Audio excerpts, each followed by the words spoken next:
Hey everyone, it's Louisa Munson and my good friend Rick Pursell, and we are here today to talk about separation.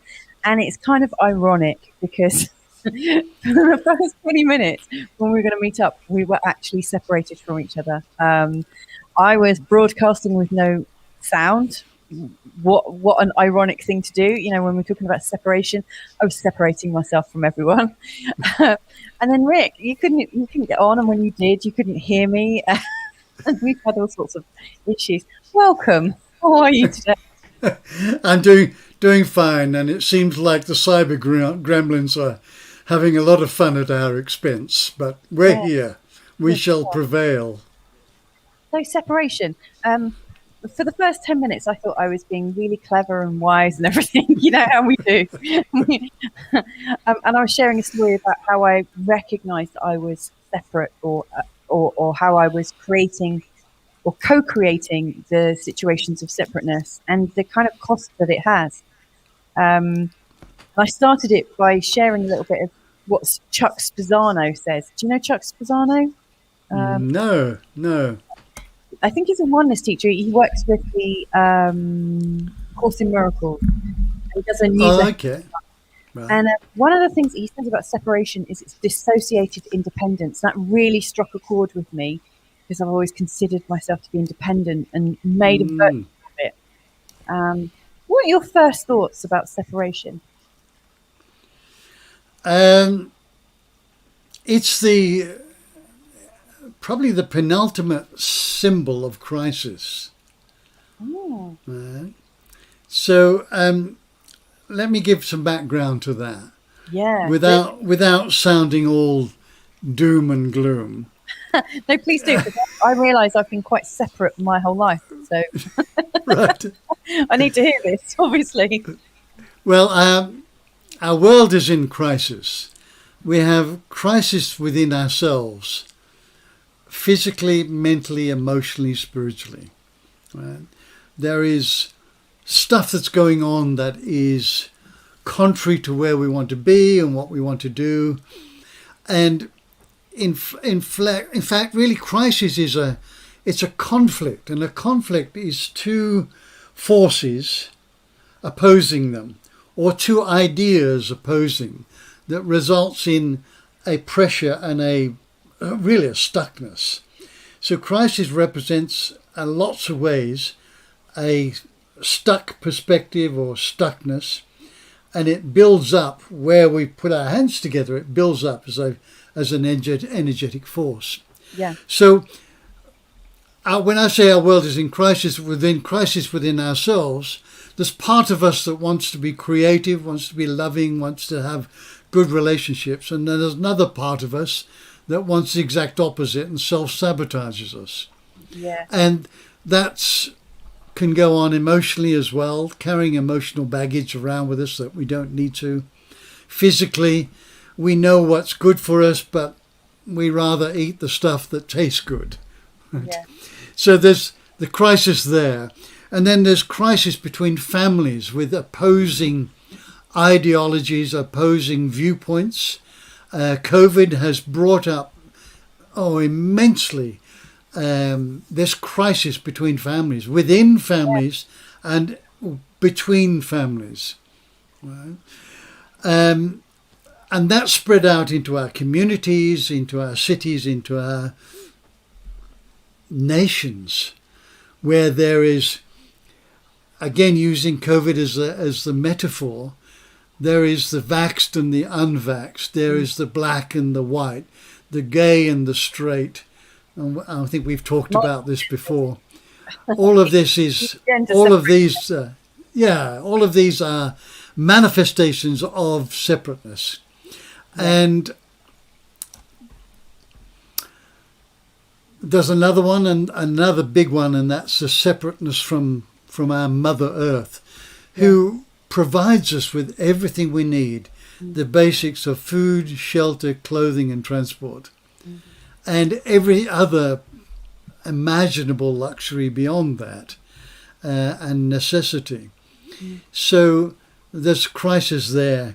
We've also, if you don't mind me saying, we've also got social distancing, like enforced separation, and also masks, which is a form of separating us. Yes, it's symbolic of shutting us up. And you imagine, well, you have little kids and I've got tweens, um, but children can't see people laughing and smiling, right? So from their perspective, if they're in an environment where masks are, they're not seeing any happiness, they're not seeing any joy, Yeah. right? My So go ahead. my 2-year-old, because what we changed the way we live basically to ensure that our kids don't see us in masks that much. So my husband does all the shopping. Bless Carl, he's wonderful like that. And then when we have been out, they've just seen me when I go into a place and need to wear it, and then it's straight off. But my 2-year-old really freaks out if he sees me in a mask, and he's pulling at it, pulling it off. He cries in supermarkets where he sees other people in masks. And then my 5-year-old at Christmas or on my birthday, she drew a birthday card for me with me wearing a mask, and I was horrified because there's just a few times when they've seen me in one, and it's horrible that it's already coloured their perception. But it is what it is. Yes. Sorry. Yes. No, it's a perfectly legitimate, and it does pain me when I see children, and I love kids and I have them, and I want to smile at them and I want them to see me smiling, not getting false admiration, but just to show and express that this is, when you smile and you show happiness, it shows that this is a safe world. Right? Yeah, definitely. That I am safe, I'm nurtured, I'm loved, I'm connected.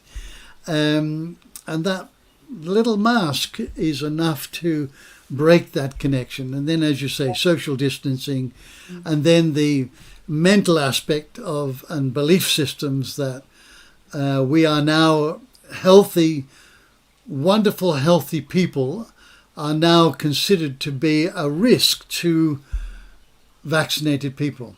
Yeah. And we're seeing a reverse of that now as well. Yeah. And we're also being portrayed as having the disease already without knowing it. Asymptomatic. I mean, surely if you don't have symptoms, that is because you don't have symptoms. Exactly. Show up when you're experiencing something. Yeah. In a court of law, you would be considered innocent until you're proven guilty.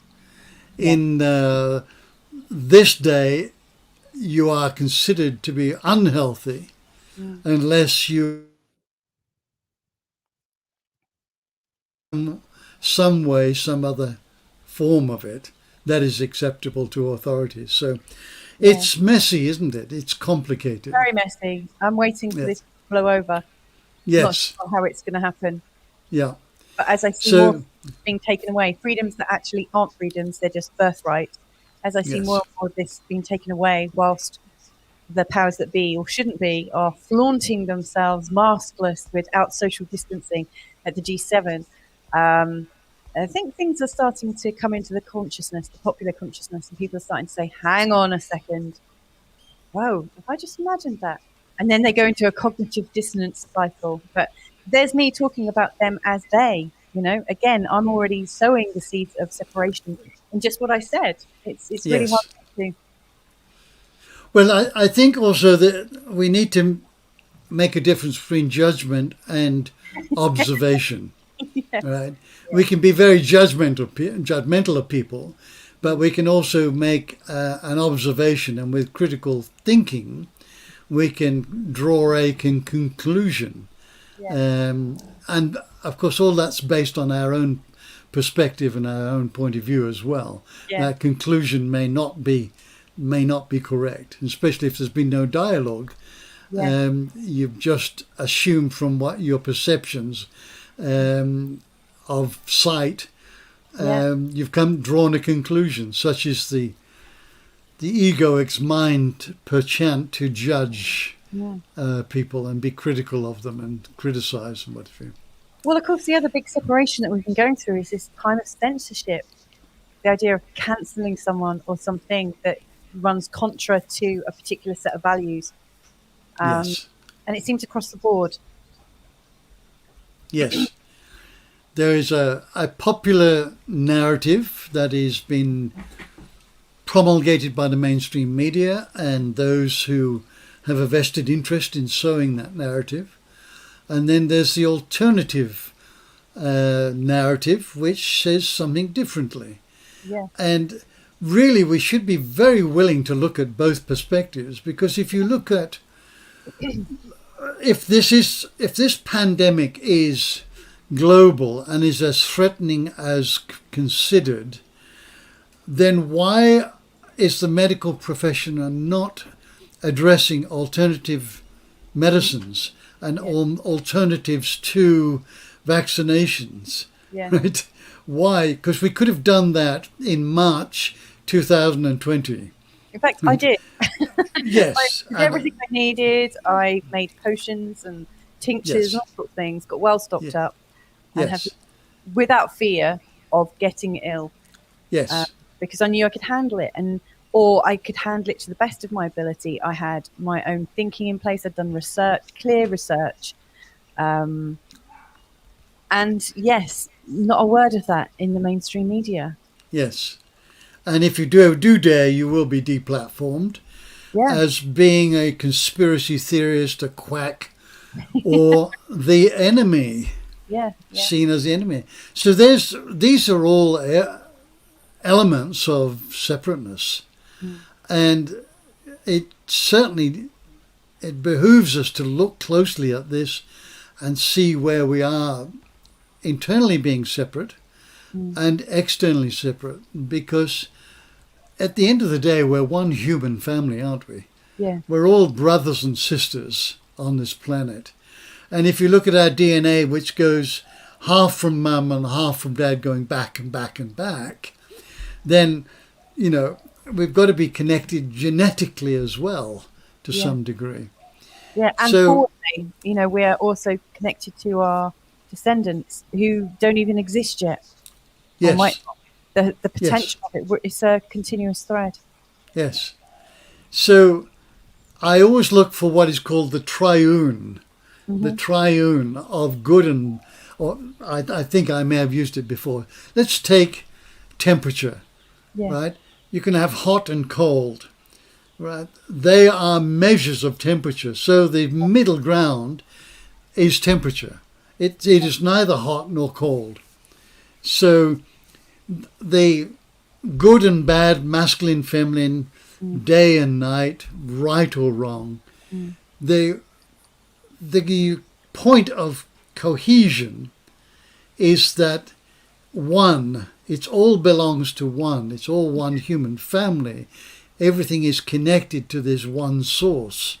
And if we can see that in everything, then we're now connecting, personally connecting and collectively collecting, as being able to have completely different points of view, different culture, different everything, but agreeing that we are all connected as a human family.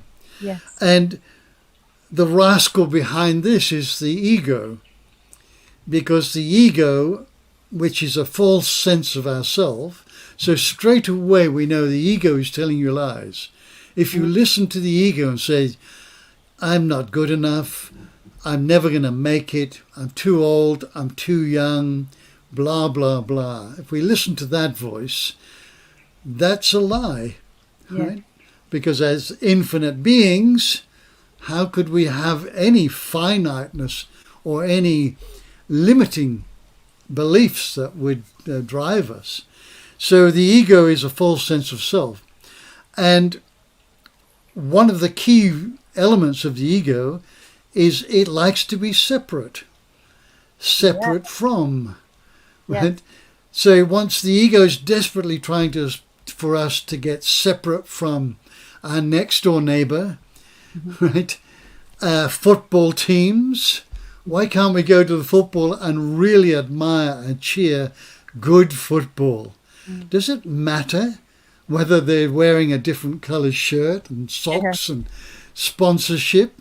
Does it really matter who's winning? Don't we really want to see just good football or motor racing?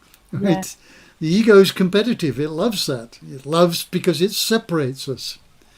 So we...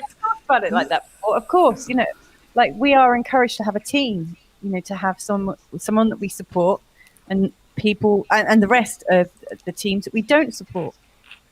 And that's seen as normal behaviour, isn't it? A bit Yes. like how people might support Labour versus conservatism, or be socialist or Democrat. We are Yes. encouraged culturally to pick a side all the time. Yes. Yes. So, my viewpoint is, I'd love to go to Wembley Stadium, watch Manchester United and Chelsea play, and applaud the professional, beautiful strategies, the age of the guys, the way they manipulate the ball. I want to see that, right? But And if I can celebrate somebody having a little bit better expertise, that they get the ball in the net more times than the other team. But what a jolly good game that was, where I can stand up and say yes when both of them score a goal. I've actually done this on the field. I've gone to a competitor and said that was a really good move and really good goal, right? And got some boos from the sideline. Yeah, I was going to say, like if you're cheering the other side and you're sat in like your side, you're going to get like smacked around the back of the head with a shoe or something. Yeah, you will be ostracized. Yeah. So there's the analogy. Manchester United, Chelsea, football is the triune. Right. They're joined by that. So the ego separates itself from our body so we can abuse it, from our mental thoughts, our intelligent thoughts, from our emotions. I don't want these bad emotions. I just want the good ones, right? More separateness. And then it separates us from the authentic self, who we are at the core, right? Yeah. Who we really are. And then it separates, from having done that, it separates from the source of all that is, which is within everything, including us and everybody else. So there's the pattern. It goes from feeling separateness. The ego is feeding this. It separates us from people, each other, our car, our emotions, our spirituality. And then having done that, it separates us from the source of all that is, right?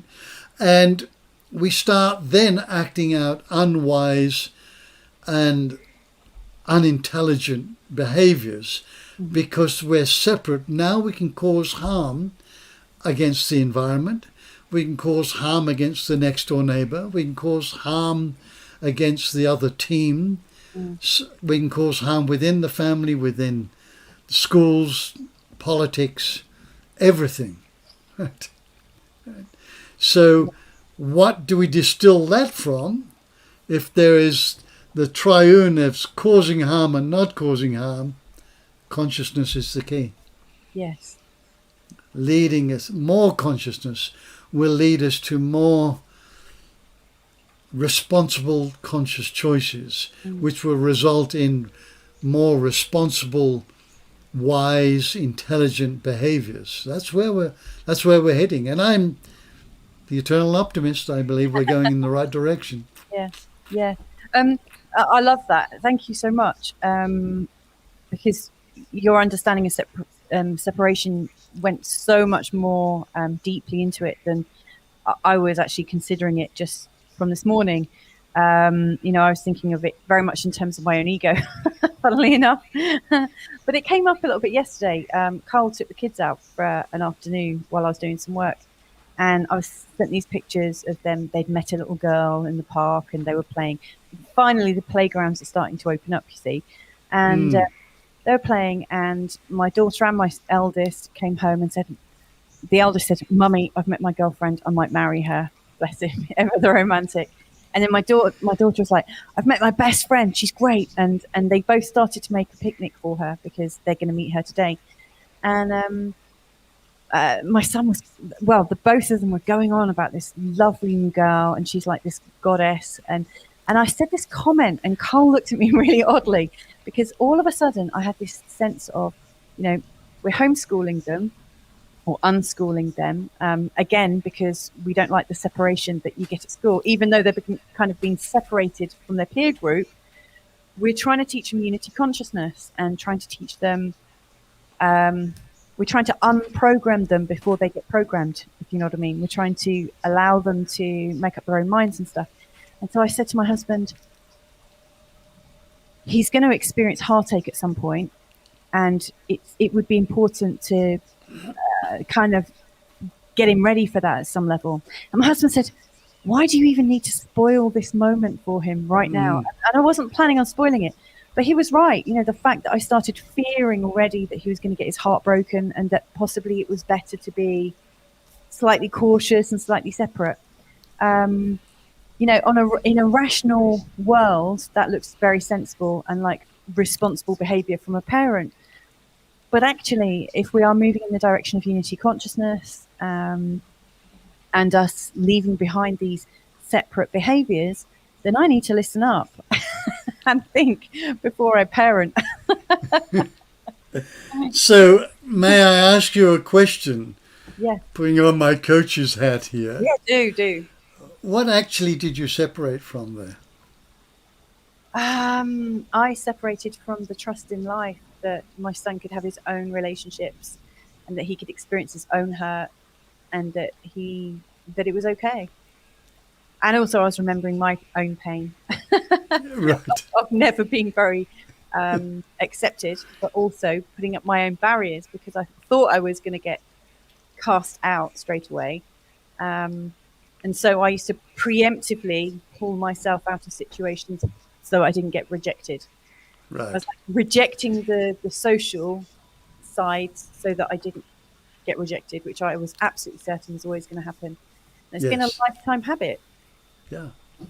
Well, we don't want to get hurt, so we build that wall, Yeah. however big it is. The funny thing is, when I was at school, there was one kind of part of my personality that did seem to work. And that was, I was a bit of a crisis counsellor, even at like 5 or 6. So even though the kids didn't want to hang with me, when they all fell out with each other, they would all come round and I would kind of mediate and get people back together again, and then kind of wander off. I realise now, looking at that as a 5 or 6-year-old, I was entertaining and enjoying a place of superiority. Of being like the godlike influence that could help people and then kind of move off. I never had any skin in the game because I was afraid of them taking the mickey out of me. I was a redhead, which is a curse in England if you're growing up, and I had a really pronounced limp, and I was wearing glasses, and I just my experience of life was that I was wrong or different somehow. So I did. I took it into my life. Yeah. Well, that's very understandable. Very understandable. But wasn't quite the answer that I was seeking. Oh, sorry. But I just really want to acknowledge your authenticity and your honesty and vulnerability. So in that moment, you separated from present time because you dived into the future about him getting hurt, and you dived into the past about how you got hurt. Right? Yes. So, wow. That's all you did. So there's the triune. Present, past. Time is present. So here's the future, here's the past. Look at present. That's the unifying force.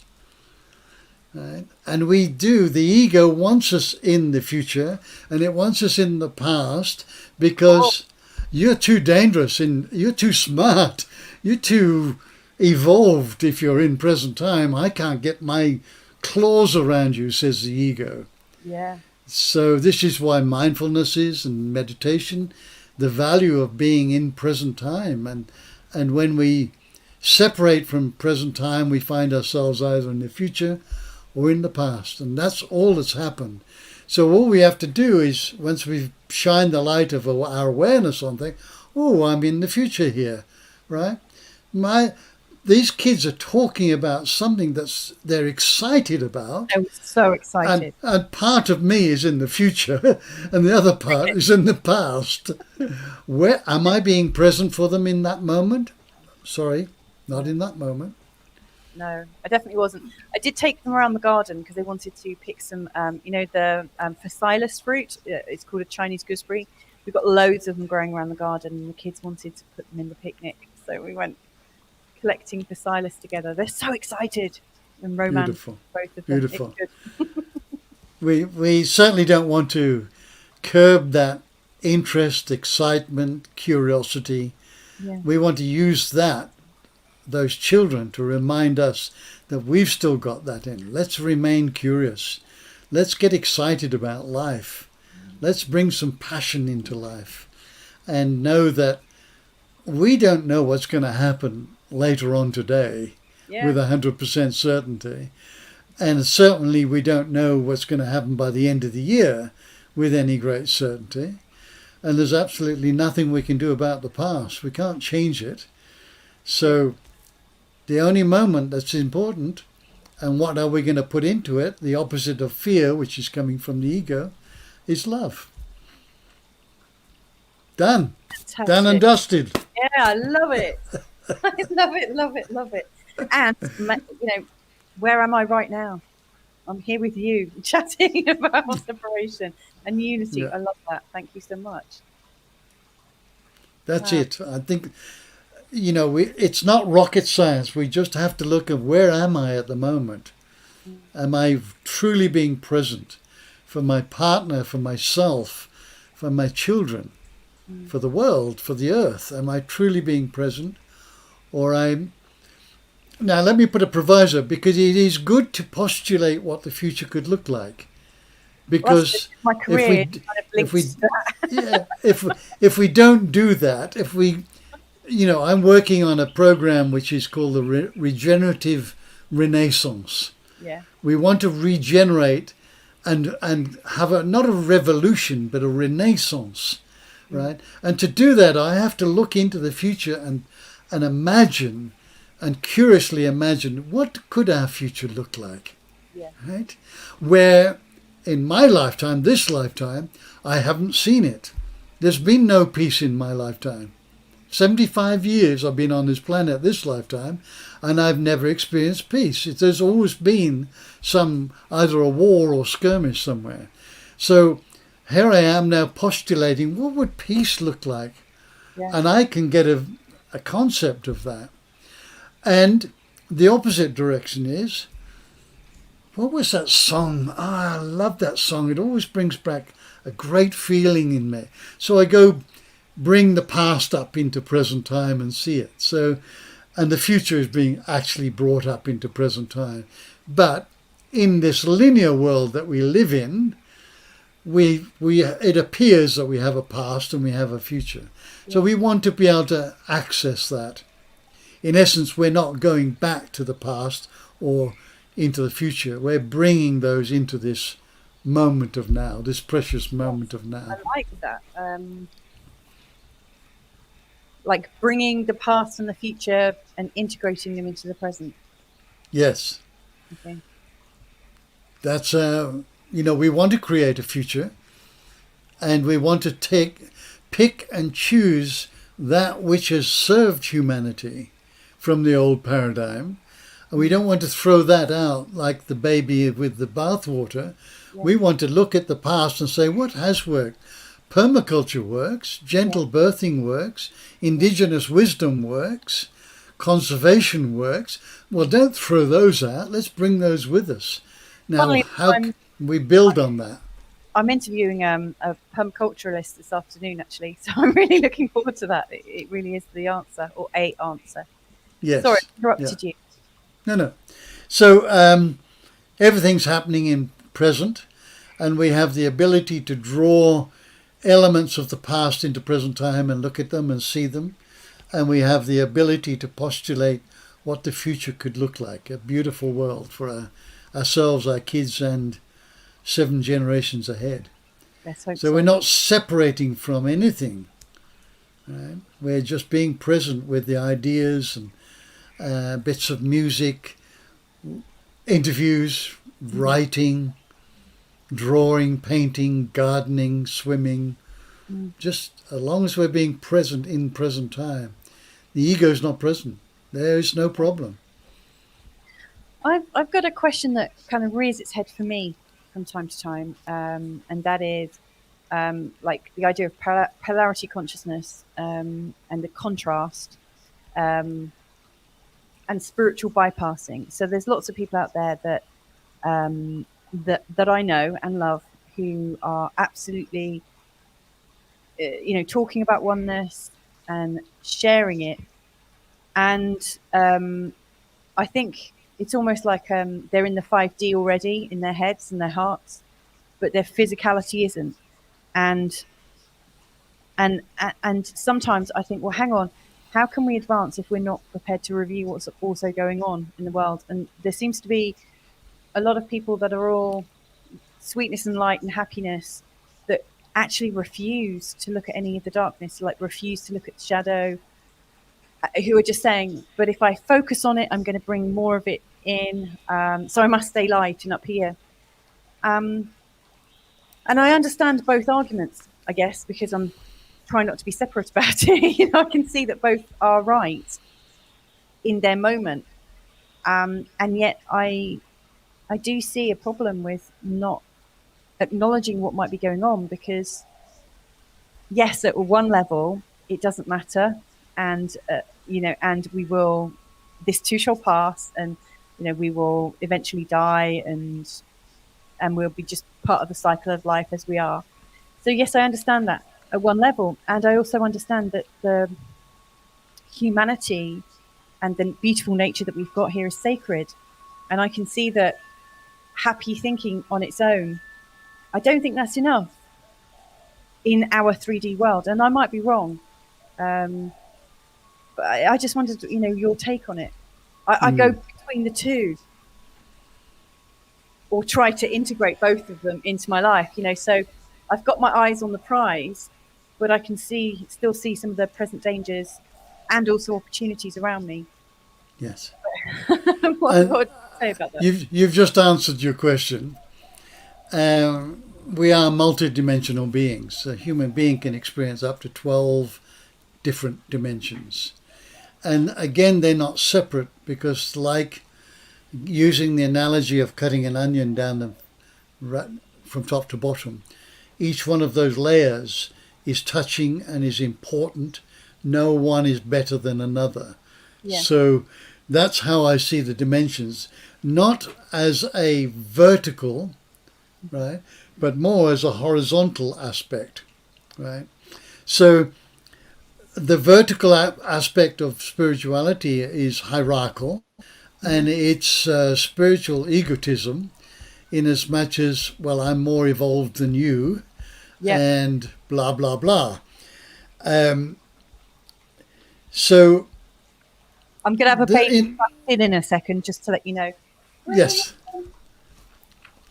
In the 60s, there was a lot of escapism, right?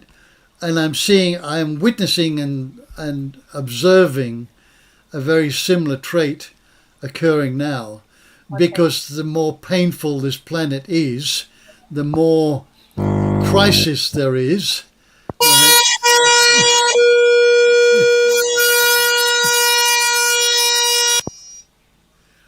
Sorry, can you hear me? I didn't know you lived next to the railway. My headphone the headphone jack came out of the socket. My son is just kind of lying on it. So escapism is alive and well today. I don't want to be in this mess, in this 3D world. I just want to be in La La Land. I just want to leave me alone. I just want to be in bliss, which is not embodying what they found in this world, because this is where our life is. This is, dealing with children, dealing with taxation, dealing with illness, dealing with death, dealing with birth. Right? Yeah. This is what we came to experience, right? And it's very easy to escape from that. And that then becomes very addictive, Yeah. that people don't want to live in this world.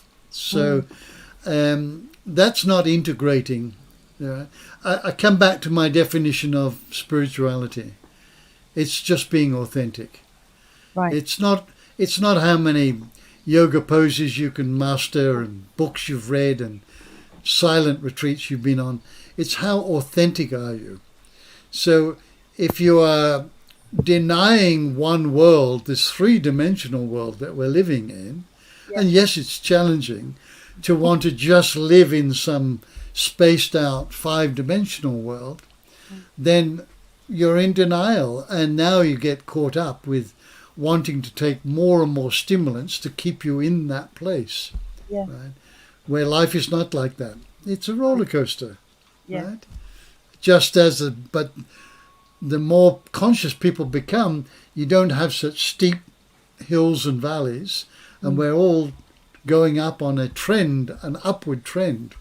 So we have to roll our sleeves up and yes, meditate, go into that beautiful space, but then bring that back and embody it in your day-to-day life. So again, it's another separateness, isn't it? I'm separating from the pain, right? What I don't like. I've already decided I don't like this, but I do like this. There's more separateness. And now I want to separate from the stuff I don't like. Right? Yes. Yeah, and I also noticed that people that do consider the truth too much end up separating themselves from everybody else as well, and also get miserable. What you were saying really reminded me of about the fact that we need to experience these emotions. In my 20s, I got hooked on antidepressants. There was nothing I wouldn't like. Well, I mean, I didn't steal from anyone, but I loved those things. I just loved the feeling of being released from my emotions. But somewhere down the line, all of a sudden, I realized how fake my life felt. Like I realized that I was feeling happy even when I had nothing to feel happy about. And then something really struck a chord, and I thought, oh my goodness, I really want to feel sad. I really want to feel gutted. I want to feel the emotions. And I was ready to feel it, obviously. And so I just went cold turkey, which obviously I'm not a doctor, and and I'm not advocating that behavior unless that is what you want to do as a sovereign individual and you can make your own decisions. But it did me absolutely no harm. I just quit them and had no problems at all. Because I saw the illusion of, I got real to the cost of what they were costing me. And I realized that I wasn't prepared to take that cost anymore. And sure, there were some real benefits from me taking them. During that time, I perceived those benefits and experienced them. But once I realized that they were like the emperor's new clothes, they weren't really benefiting me. They were creating a false reality. Yes. And I wasn't present. I couldn't be present because these things were affecting my mind. And so, I came off them. And yes, I started to actually have real feelings again. And it felt amazing. A bit like getting soaking wet, Like some people would be like, oh, God, I'm going to have to get changed now. But I really enjoyed it. I really enjoyed those downs as well as those ups. Life felt real again. It was like I had a theme tune to my life. It felt like something was real. Yes. Yeah, beautiful. That's the integration. And that's the connectedness and the wholeness that we are working towards, the oneness of that. You can't selectively numb one part without numbing the rest of it. That's a good point. In a way, trying to live your life in the five-dimensional realm is like I'm trying to numb the pain. And in doing so, you're numbing the very thing that you want to.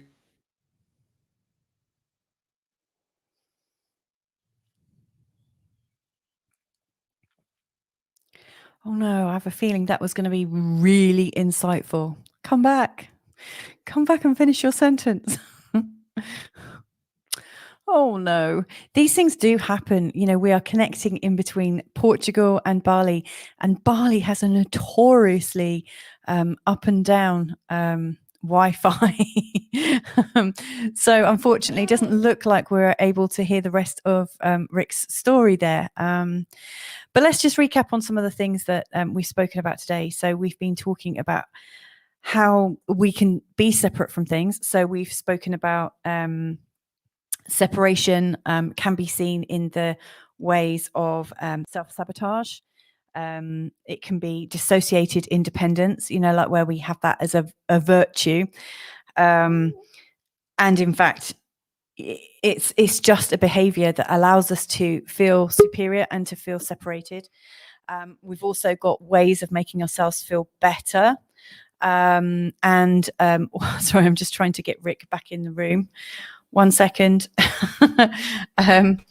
We've also got the separation from time that we've been talking. I'm just recapping quickly and then we'll come back to your point.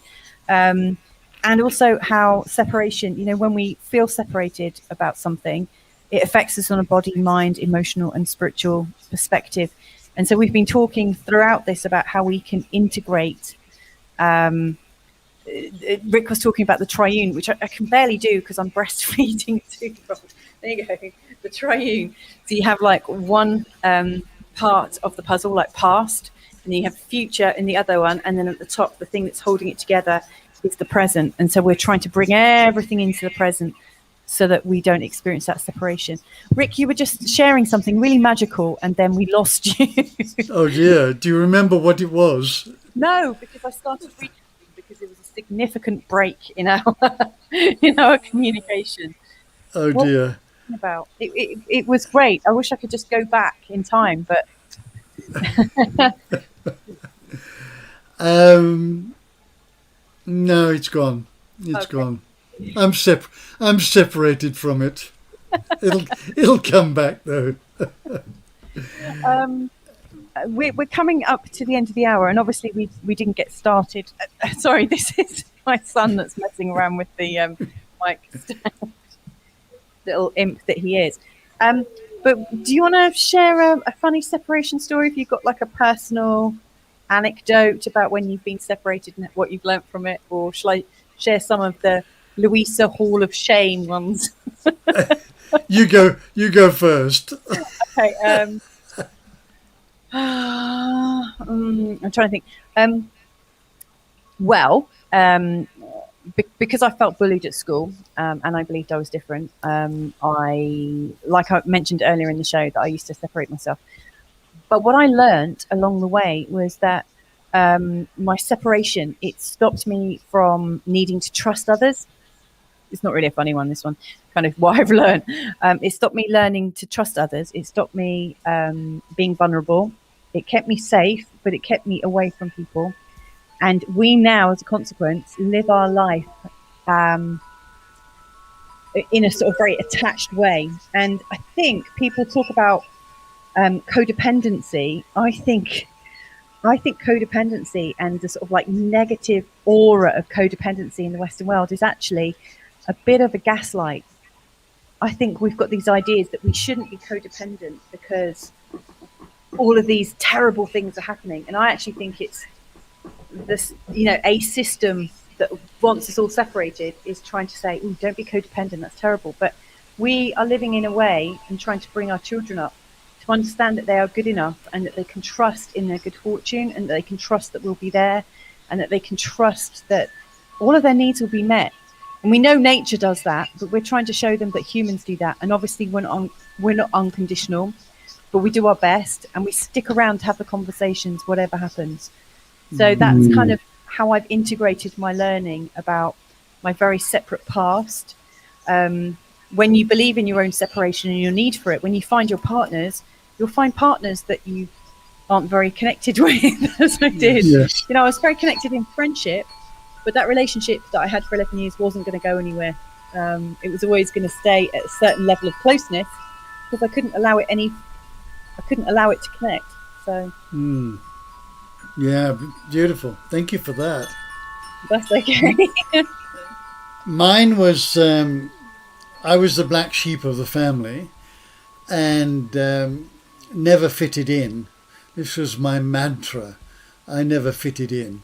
Yeah. I lived on a remote farm in Brood outside of Wolverhampton, so I didn't have a lot of interaction with friends.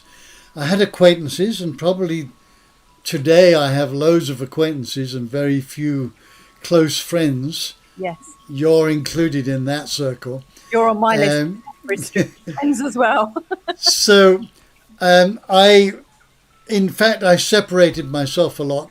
Why should I go there? I'm not going to fit in. Why should I do this? I'm not going to fit in. And then, of course, introvert that into, well, there must be something wrong with me, right? Because everybody else seems to be enjoying themselves and drinking and laughing and joking and having a great time. And all I wanted to do is sit on a settee with somebody and get into their heart and soul and have a really in-depth conversation, you know. So that was my separateness from society, from people that were reaching out for friendship. Even in my work, I rarely ever socialize with my work friends. The football team, the bike riding, even the motor racing teams that I belong to, I would be the independent and do my bit and then go home or go somewhere on my own. And I've always enjoyed my own company, thankfully. Yeah. Right? But that was my huge separateness. Yeah. And it wasn't until I learnt that I had characteristics that line up with the what is now labelled the indigo characteristics, that at last I found that I was just different. There was nothing wrong with me, right? I wasn't better than anybody else. I was just different. I had a different character, and started finding more and more of these people with a similar sort of outlook and perspective and characteristics, to the point where over the last 10 years, we've virtually had thousands of indigo people come through this centre. They just find us. So there's a tribe, but it doesn't make... I know now that I'm not separate, and it doesn't make this group better than any other group. It's just I celebrate the differences. And I think that if we could do that in the world, celebrate that this person has a different skin, this colour, a different religion, a different culture, different food, different clothing, different perspective, different education level. If we could celebrate those differences, there'd be a lot more harmony in the world. A lot more. It's funny that you mentioned that about the indigo thing, because Carl and I were having a conversation yesterday about it. We find it hard to be in the real world, and we also find it hard to be fully in the sort of indigo sphere as well, because we feel very separated in that as well. Because, you know, when you get together, I don't know, there's a kind of righteous, there's a new feeling, isn't it? Like once you become part of a group, you are also kind of separating from the mainstream, and so we had this really long, lengthy conversation, and we realised that we've been trying to, like, we're really good friends with loads of indigos, and slightly less really good friends with real world people, although we do have lots of real world people. But we thrive mostly with people that bridge the two, that find themselves in both worlds. Yes. And so I think we're planning on writing a course, one aimed at guys, one aimed at women, which again is separate, but hey. But we're planning on writing a course together about surviving and how we can find our identity, which again sounds very separate, but how we can make being an indigo work in the world without experiencing that separation or, you know, minimizing something. I don't know. It's a kind of thought in process at the moment. So it's a lovely thought. There is another aspect to this, that we do have a choice, and we have free will as to who we want to spend our time with. Yeah. Right. Yeah. So that has to be superimposed over that as well. So you may or may not want to spend time with an indigo, or you may or may not want to spend with other people, right? So that's free will. That doesn't mean to say you're separate. It's just a conscious choice I'm making. We have limited time this lifetime. We have limited energy. How do I want to spend my time and energy to the best of a mutual experience? Yeah. And if that's not present, because there's such a gap in the consciousness and the perspective, then why would you take up a lot of time to try and make that work, or reshape somebody, or just accept them? Yes. But it doesn't mean to say you have to, live under the same roof or see them every weekend for a barbecue or whatever. Yeah, that's fantastic. Right. Speaking about our precious time, I'm very grateful for having spent this time with you today. I'm really happy that we persisted. But I'm going to have to shut off now because my beloved husband, Mr. M, needs to use the studio very shortly. So very good. Very good. You. Totally understand that. So thank you once again, and to your viewers and listeners. Yeah. Really appreciate you tuning in. Hope you get something from it. Think about what we've talked about between us, and see if you can formulate a takeaway for yourself. What can you take away from this in terms of what am I separate from? Very good. I got very separated from you there, but I agree, absolutely. And I've taken a lot away myself. I can't hear you now because he keeps pulling the speakers out, but I love you, and I absolutely love this conversation. So thank you so much today. Love you too. Speak to you next week. Yes, indeed. Ciao. Ciao, ciao.